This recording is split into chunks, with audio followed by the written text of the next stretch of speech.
आज हम डिस्कस करेंगे इस लेक्चर में आपसे जो पिछले चैप्टर का थोड़ा सा बाकी है वो करेंगे, फिर हम नेक्स्ट चैप्टर पे पहुंच जाएंगे। आज हम आपसे डिस्कस करने जा रहे हैं जो मल्टीप्लायर है। मल्टीप्लायर का जो डिटरमिनेंट है आपको पढ़ा चुके हैं। What are the main determinant of multiplier, इसको पढ़ा चुका हूं। मल्टीप्लायर का जो मेन डिटरमिनेंट है क्लास, वो क्या हमने लर्न किया कि जो है मार्जिनल प्रोपेंसिटी टू कंज्यूम है और मार्जिनल प्रोपेंसिटी टू सेविंग है। ये दो ऐसे फैक्टर होते हैं, दो ऐसे एलिमेंट हैं, इसकी वजह से मल्टीप्लायर चेंज होता है। तो हम ऐसा कह सकते हैं कि मल्टीप्लायर किस पर डिपेंड करता है, वो डिपेंड करता है एमपीसी पर और एमपीएस पर। हम इसको एक एग्जांपल करके बता देते हैं दोबारा से। देखो क्लास, सिंपल सा लेते हैं। मान के चलो मैं आपको बोलता हूं, आप लगा लीजिए। अगर मैं बोलता हूं बेटा एमपीसी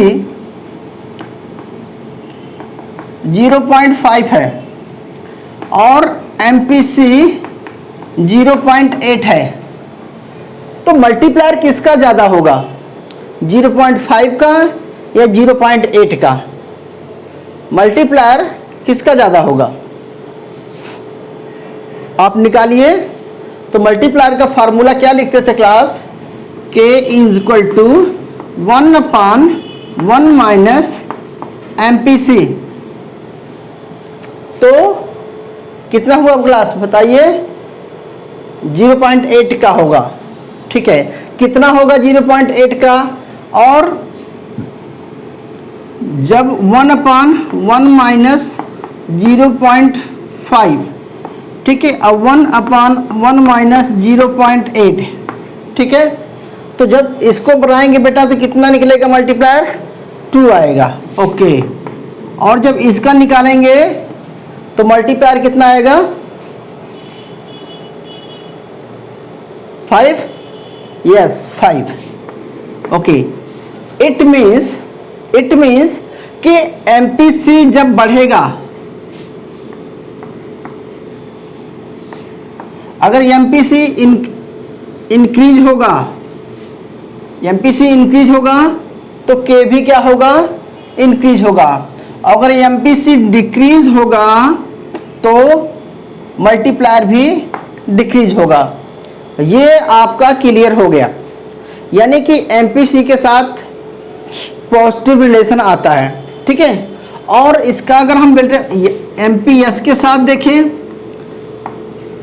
हम 2 एमपीएस लेते हैं।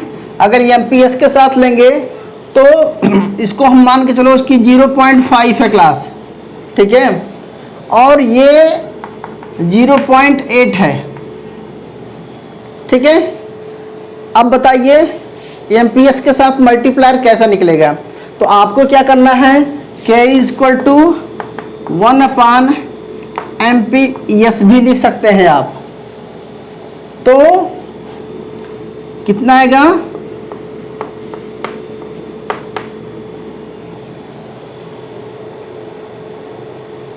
बेटा बताओ, 1/0.5, तो यहां भी 2 आ गया, और यहां पर कितना आया, यहां पर कितना आएगा, 5 आएगा। ओके, तो देखो सिर्फ हमारा मतलब यहां पर क्लास ये है, इसका मतलब क्या आया कि अगर एमपीसी, देखो अगर एमपीसी आपका बढ़ रहा है, मैंने एग्जाम्पल लगता है गलत ले लिया क्लास, ठीक है, क्योंकि देखो जब इसका एमपीसी 8 है तो एमपीसी 5 होगा, अगर 8 होगा तो 1 होगा, ठीक है। कहने का मतलब मेरा क्या है सर, 101.25 किसका, हाँ वही अप्रोक्सीमेट, और इसका निकलेगा 2/5 आ जाएगा। सो कहने का मेरा मतलब यहाँ है कि सेविंग के साथ आपका क्या निकलेगा क्लास, इनवर्स रिलेशन निकलेगा, और कंजप्शन के साथ सर 5 नहीं आएगा। तो मैं क्या बता रहा हूँ, बताओ कितना आएगा भाई, इसको करेंगे तो कितना आएगा क्लास, हम करके देखते हैं यार।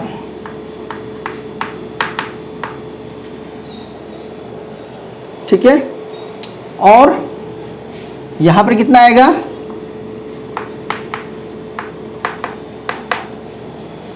ओके। यानी कि क्या निकला क्लास कि जब एमपीसी बड़ा होगा तो मल्टीप्लायर छोटा निकलेगा और एमपीसी छोटा होगा तो मल्टीप्लायर बड़ा निकलेगा। यानी कि सेविंग के साथ आपका इनवर्स रिलेशन ये आपको क्लियर हो गया है। ठीक है, अब मैं आपको मेन पॉइंट पे आता हूं जो मुझे आज आपको पढ़ाना है। ठीक है, देखिए आपको मुझे ये बताना है क्लास,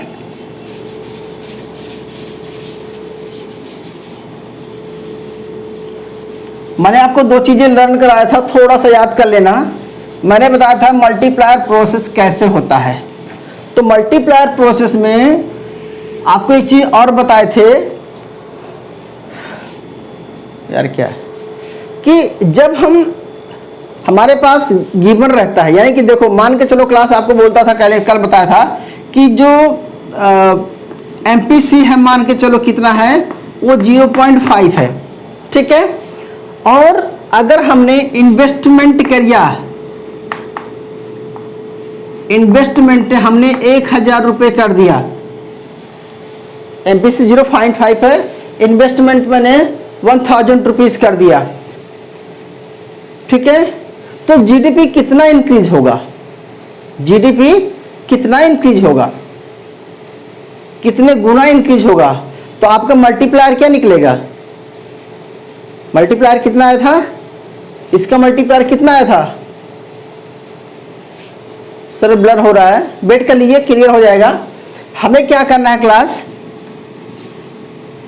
एमपीसी 0.5 है, तो इसका मतलब ये हुआ था कि हम बताते थे k equal to delta Y upon delta I is equal to, हम लिखते थे क्लास 1/1 माइनस एमपीसी। ओके, फिर हमने आपको बताया था कि delta Y is equal to 1/1 minus MPC into delta I. Okay, तो यानी कि इनकम में कितना चेंज होगा, इनकम में कितना चेंज होगा, ये डिपेंड करेगा मल्टीप्लायर एमपीसी पर, यानी कि मल्टीप्लायर पे, और मल्टीप्लायर डिपेंड करता है एमपीसी पर। ठीक है, तो हमने कैसे निकाले थे क्लास, हम कितना निकालेंगे, अगर हमारा 1000 इन्वेस्टमेंट हो रहा है तो डेल्टा वाई कितना चेंज होगा, 1/1 minus 0.5 into yes, so into 1000, तो बराबर होगा यानी कि 2000, मतलब मल्टीप्लायर 2 है, याद है मल्टीप्लायर 2 है। तो अब आपको बताना चाहता हूं मैं, ठीक है, मुझे आपको थोड़ा सा ये बताना है क्लास कि अगर हम ये मान के चलो c प्लस आई था, एज्यूम कर लीजिए कोई भी पॉइंट रहा होगा आपका c प्लस आई, और दूसरा हम ये लेते हैं,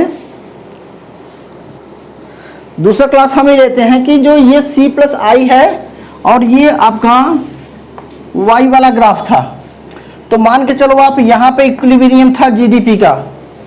ठीक है, अब क्या होगा, आपका 1000 रुपीज इन्वेस्टमेंट हो गया।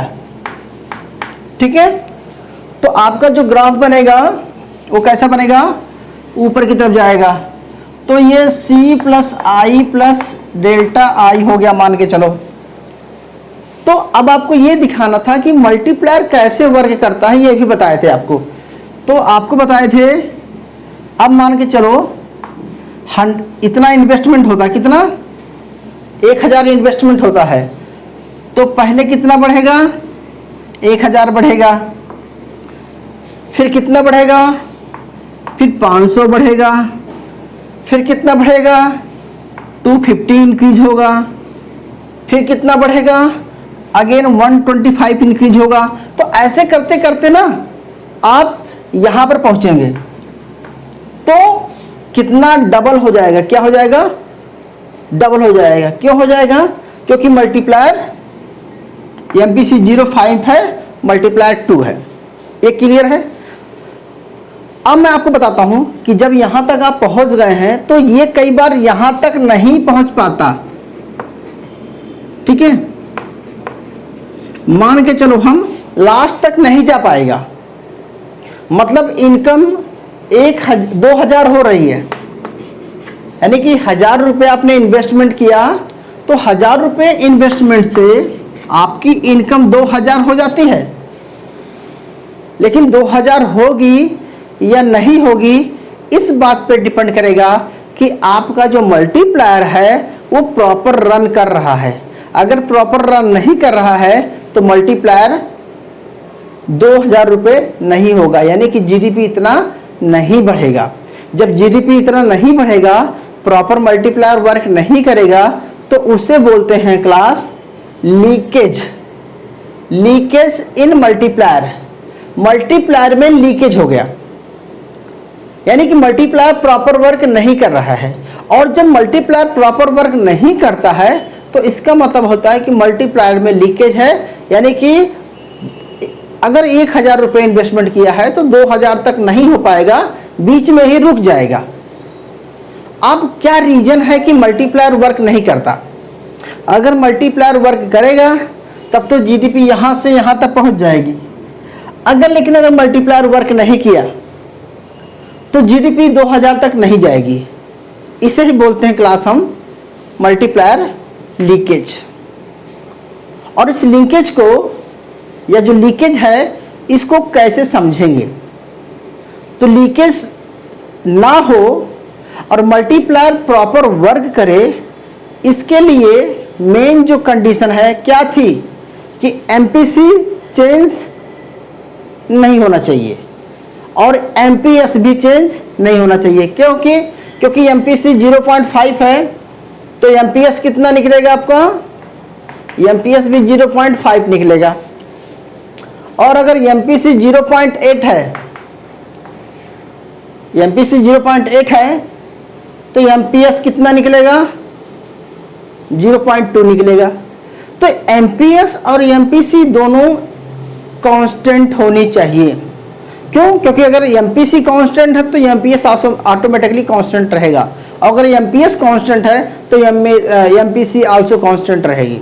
तो पहला जो मेरा रीजन है कि चेंज इन सेविंग, अगर सेविंग में इंक्रीज डिक्रीज हो जाता है, हमने पढ़ाए थे y = c + i, ठीक है, और फिर पढ़ते हैं कि c + s, तो सेविंग = इन्वेस्टमेंट। लेकिन जब सेविंग ज़्यादा हो जाएगी, ध्यान समझना, जब सेविंग ज़्यादा हो जाएगी इसका मतलब एमपीसी आपका बढ़ गया, एमपीएस आपका बढ़ गया, और एमपीएस बढ़ जाएगा तो फिर इन्वेस्टमेंट नहीं होगा, आगे इन्वेस्टमेंट नहीं होगा तो मल्टीप्लायर वर्क नहीं करेगा। ऐसे ही अगर सेविंग घट जाती है तो मल्टीप्लायर बढ़ जाएगा, और अगर सेविंग बढ़ जाती है तो मल्टीप्लायर घट जाएगा। ठीक है, इस तरह से होता है कि पेमेंट ऑफ ओल्ड डेट, इसका मतलब होता है कि जब आपने किसी से उधार लिया है पहले से, या गवर्नमेंट ने उधार लिया है जीडीपी, तो कुछ पैसा गवर्नमेंट पे कर देगी। या हमें कह सकते हैं कि जो उधार है आपने चुका दिया, किसी का लिया है, तो आपके पास सेविंग कम हो जाएगी, तो सेविंग कम होने से मल्टीप्लायर कम हो जाएगा। या आपने पैसा किसी को पेमेंट कर दिया तो आपके पास पैसा कम बचेगा, तो आपकी कंजप्शन क्या हो जाएगी? कम हो जाएगी। जब कंजप्शन कम हो जाएगी इसका मतलब आपका एमपीसी कम हो गया, और एमपीसी कम हुआ तो मल्टीप्लायर आपका कम वर्क करेगा। तो पेमेंट किसी को दे देंगे तो आपके पास इनकम जो है लीकेज हो गई, मतलब जो सेविंग था, इन्वेस्टमेंट था, वो इक्वल नहीं रहेगा, या सेविंग भी कम हो जाएगी, फिर इन्वेस्टमेंट भी कम हो जाएगा, और कंजप्शन भी कम हो जाएगा आपका, तो मल्टीप्लायर प्रॉपर वर्क नहीं करेगा। अगला है इंपोर्ट। कहता है कि अगर आपने बाहर से इंपोर्ट कर लिया तो आपको बाहरी कंट्री को, दूसरी कंट्री को आपको पेमेंट करना पड़ेगा।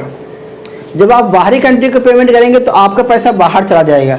जब आपका पैसा बाहर चला जाएगा तो आपकी कंट्री की जो डोमेस्टिक सेविंग है क्या हो जाएगी? वो कम हो जाएगी, डोमेस्टिक इन्वेस्टमेंट कम हो जाएगा। इससे क्या होगा? आपका मल्टीप्लायर कम वर्क करेगा। तो यानी कि अगर इंपोर्ट करते हैं बाहर से तो आपका पैसा डोमेस्टिक इकोनॉमी से पैसा फॉरेन इकोनॉमी में चला जाता है। तो इस केस में हमारी कंट्री का जो मल्टीप्लायर है वो प्रॉपर वर्क नहीं करता। अगला है high liquidity of preference.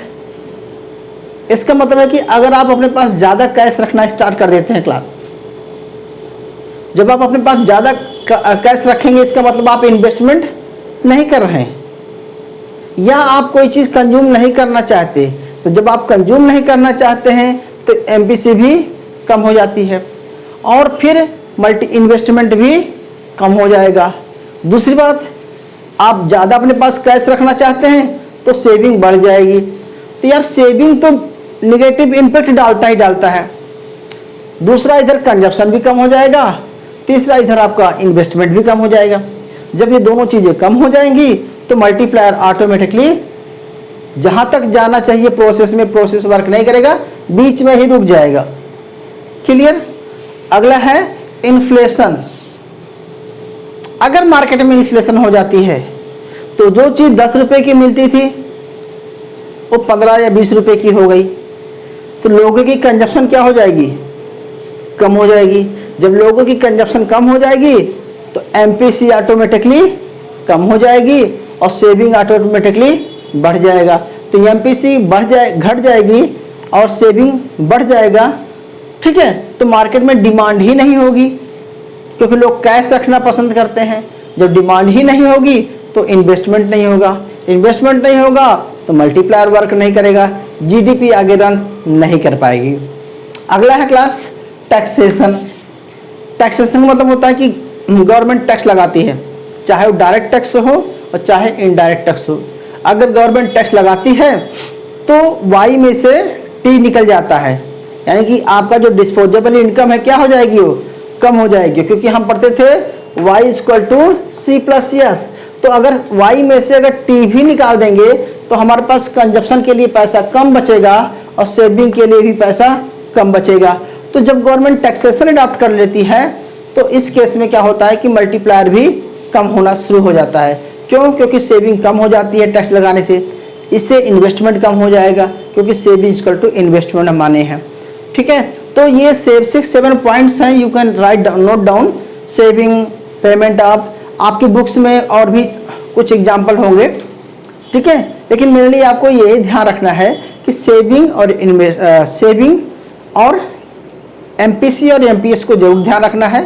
Saving और consumption, import, inflation, taxation, liquidity and डेब्ट, ये 6 चीज़ें आपको हमेशा याद रहेगी।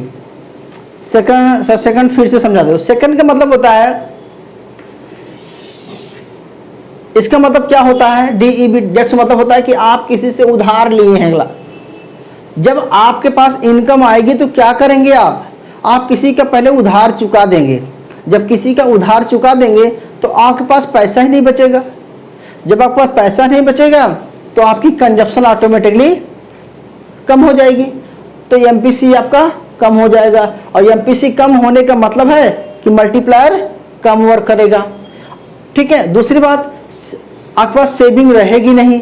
जब सेविंग नहीं रहेगी तो इन्वेस्टमेंट भी नहीं होगा, तो आगे मल्टीप्लायर वर्क नहीं करेगा। यानी कि हर बात को आपको कोरिलेट करना है एमपीसी से और एमपीएस से कोरिलेट करना है। यानी कि इसका मतलब होता है कि आपके पास कैश कम हो जाएगा, लिक्विडिटी कम हो जाएगी, आपके पास पैसा कम हो जाएगा। तो इसी तरह से गवर्नमेंट के पॉइंट ऑफ व्यू से देख लीजिए कि गवर्नमेंट अगर विदेशों से उधार लेती है, लोगों से उधार लिया है, तो गवर्नमेंट को उसको पेमेंट करना पड़ेगा। जब गवर्नमेंट के पास जीडीपी आती है तो उस जीडीपी का कुछ पोर्शन जो है ऋण को चुकाने में चला जाता है, तो कंट्री में डोमेस्टिक इन्वेस्टमेंट, डोमेस्टिक सेविंग कम हो जाती है। और जो डोमेस्टिक सेविंग, डोमेस्टिक इन्वेस्टमेंट कम हो जाएगा तो गवर्नमेंट का जो मल्टीप्लायर है, अभी आगे आपको पढ़ाएंगे गवर्नमेंट मल्टीप्लायर कैसे वर्क करता है, टैक्स मल्टीप्लायर कैसे वर्क करता है। तो ये दोनों मल्टीप्लायर आगे आपको पढ़ाना है अभी। तो सिंपल है कि इसकी वजह से इकोनॉमी में जो जीडीपी जितना बढ़ना चाहिए उतना आपका नहीं बढ़ता। ये क्लियर हुआ होगा? अच्छा, तो क्लास देखो, ये जो मल्टीप्लायर चैप्टर था, इस मल्टीप्लायर चैप्टर में आपको 4-5 चीज़ें मैंने करा दिया। एक लास्ट पॉइंट रहता है, वो भी आप समझ लीजिए, मैं मिटा रहा हूं, प्लीज नोट डाउन कर लेना। एक पर्सन पुअर है, देखो पर्सन पुअर है, उधार नहीं चुका रहा है, अगर कंजप्शन ज़्यादा कर रहा है उससे मतलब हमारा नहीं है, हमारा मतलब है कि अगर कंजप्शन ज़्यादा कर रहा है तो मल्टीप्लायर ज़्यादा होगा, और अगर सेविंग ज़्यादा हो रहा है तो मल्टीप्लायर कम होगा। आपको यही प्रूव करना है बस, चाहे रिच पर्सन हो चाहे पुअर पर्सन हो, उससे मतलब नहीं हमारा मतलब है कि मल्टीप्लायर रन करेगा प्रॉपर जब एमपीसी बढ़ेगा या एमपीसी घटेगा, या एमपीसी बढ़ेगा तो मल्टीप्लायर बढ़ेगा और एमपीसी घटेगा तो मल्टीप्लायर घटेगा। ठीक है, तो ये मल्टीप्लायर के लिंकेज आता है। अगर 20 नंबर में क्वेश्चन आपका आता है एग्जाम में कि define the multiplier and find the multiplier formula, and एक एग्जाम्पल लेकर के ग्राफिकल रिप्रेजेंट कीजिए, और व्हाट आर द लीकेज, तो लीकेज भी आ गया, सब कुछ आ गया, तो पूरा चैप्टर आ गया आपका। ठीक है, अब एक छोटा सा पॉइंट रह गया है आपका, मैं मिटा रहा हूं क्लास। देखो मैंने एक ऊपर लिख रखा था, reserve operation of multiplier, reverse, मैं बोल रहा हूं रिवर्स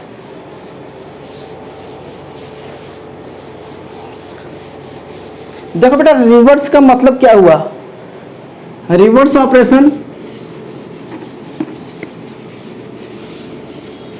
मैं थोड़ा सा भूल गया था, मुझे इसको बीच में पढ़ाना चाहिए था। रिवर्स, कभी आपने सुना है रिवर्स में चली गई गाड़ी, रिवर्स गियर लग गया, सुना आपने? पीछे को जाना, यस सर। तो रिवर्स का मतलब होता है कि मल्टीप्लायर फॉरवर्ड नहीं है, बैकवर्ड हो गया, यानी कि जीडीपी बढ़ने की बजाय जीडीपी घट गई। आप मुझे निकाल के बताइए, मैं बताता हूं। मान के चलो क्लास एमपीसी दिया है 0.5, बहुत सिंपल एग्जांपल लेते हैं, ठीक है, और 0.5 ही लेते हैं ताकि आपको निकालने में आसानी रहे। और जो इन्वेस्टमेंट है, नहीं थोड़ा सा कर 0.25 ले लो यार, चलो आज एमपीसी 0.25 है, दिख रहा है एमपीसी 0.25 एमपीसी है, ठीक है। इन्वेस्टमेंट आपको 100 देता हूं, लेकिन इसको माइनस कर दिया मैंने, इन्वेस्टमेंट माइनस में हो रहा है, मतलब मार्केट में पहला ऐसा समझ लिए कि एक इकोनॉमी है जहां पर हाई लेवल की है। अब देखो मैं समझाता हूं,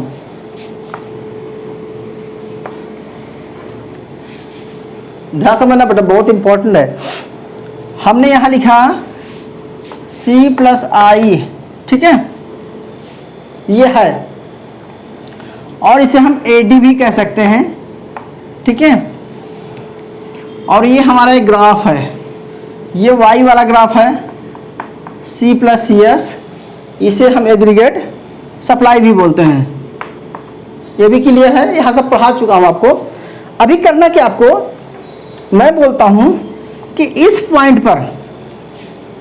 पॉइंट पे मैं बोलता हूँ कि जीडीपी मान के चलो ये 2000 है, 2000 है, अच्छा ठीक है, जो भी है, इस पॉइंट पर 2000 जीडीपी है, और इसका जो स्लोप है ना, ये जो C का स्लोप है, यहाँ पर MPC है और 0.25 है, एज्यूम किया हुआ है। अगर अब 100 रुपीज इन्वेस्टमेंट कम हो जाता है, 100 इन्वेस्टमेंट कम हो जाता है, तो क्या होगा क्लास? तो इसका मतलब होता है कि ये जो पूरा ग्राफ है वो कहाँ जाएगा क्लास? नीचे आ जाएगा, यानी कि क्लास क्या होगा आपका? नीचे आ जाएगा, यानी कि क्या बनेगा?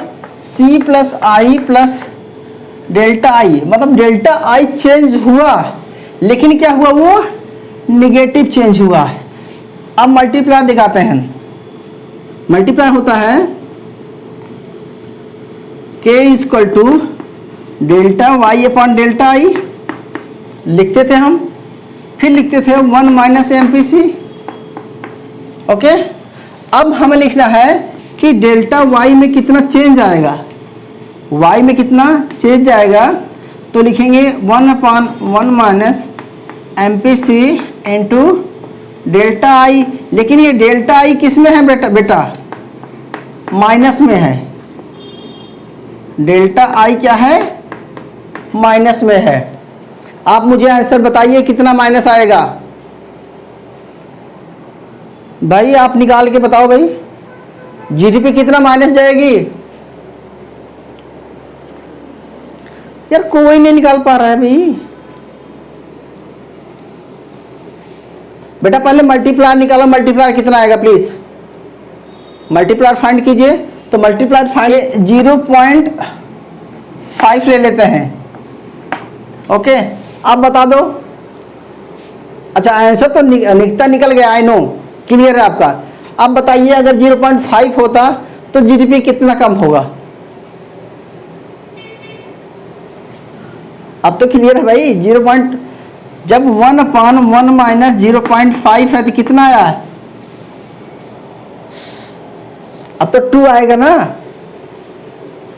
ओके, अरे भाई मैं 1000 रुपये ही 100 रुपये 100 रुपीज इन्वेस्टमेंट कर रहा हूँ, yes minus 200, so into minus 100 यानी कि माइनस 200, यानी कि जीडीपी क्या होगा माइनस 200 रिवर्स हो जाएगी। तो इसमें का मतलब हुआ कि आपका ये रिवर्स हो गया। तो जब जीडीपी y से y2 पे आ गई, क्यों, क्योंकि इन्वेस्टमेंट आपका घट गया, तो इसे बोलते हैं रिवर्स मल्टीप्लायर। तो रिवर्स मल्टीप्लायर में क्लास क्या करना है कि इन्वेस्टमेंट कम हो गया।